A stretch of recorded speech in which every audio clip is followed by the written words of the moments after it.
Today on Heavy Metal Frequency, I'm reviewing Dan Swano's Moontower. This is going to be a two-video review. I'm going to start with Disc 1 because this is a two-disc version. This was just re-released, and I was really excited about this because this is one of my favorite albums ever. So I'm unboxing the case, and that is a close-up of Dan's eye. So, yeah.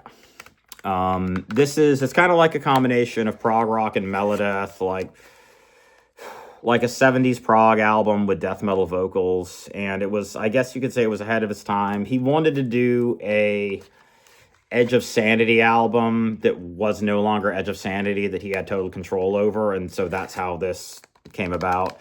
So it's kind of like the White Album in that there's music from all over the place on this. And it's a very impressive, really keyboard heavy, ahead of its time. I feel like this was unappreciated at the time, and people will say it's ahead of its time, like a psychedelic rock prog death metal album. It has some melodic death metal to it as well. I used to be in a melodeath group on Facebook many years ago, and I had a conversation with them. They kind of consider that. I kind of consider that. It's not as Boss HM2 guitar pedal happy though, and so I absolutely love this. This is one of my favorite albums ever. There's a lot of nostalgia with this. I've had a couple of copies of it. I got an iTunes copy of it many years ago, and so I was really excited when I saw that this was coming out. And so with this, on this disc, the lyrics are all over the place. Son of the Night, I'm pretty sure, is about vampirism. And so that's the first track, and it's really keyboard heavy, has a nice guitar solo.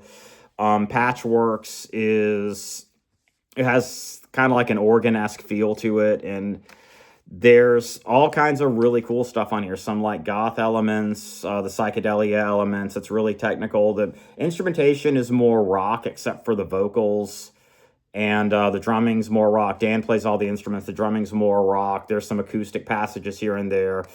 Dan does do the clean vocals, but not as much on this. Uncreation has this amazing, like, prog rock guitar solo that he recreates it differently over and over on the song. I absolutely love it. Add Reality is awesome. It has this really nice clean vocal part at the end with some piano and acoustic guitar.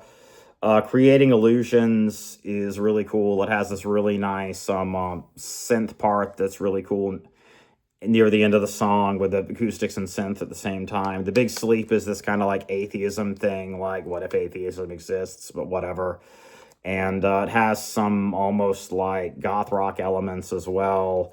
And then in Counterparts is an instrumental, and in Empty Phrases seems like it's about how stressful it is to write music.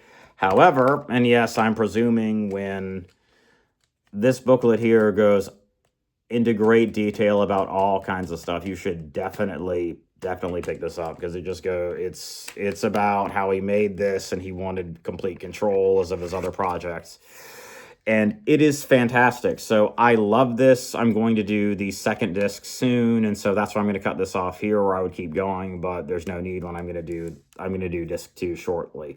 So thank you. Please like and subscribe. I love this album, and you will too. Thank you.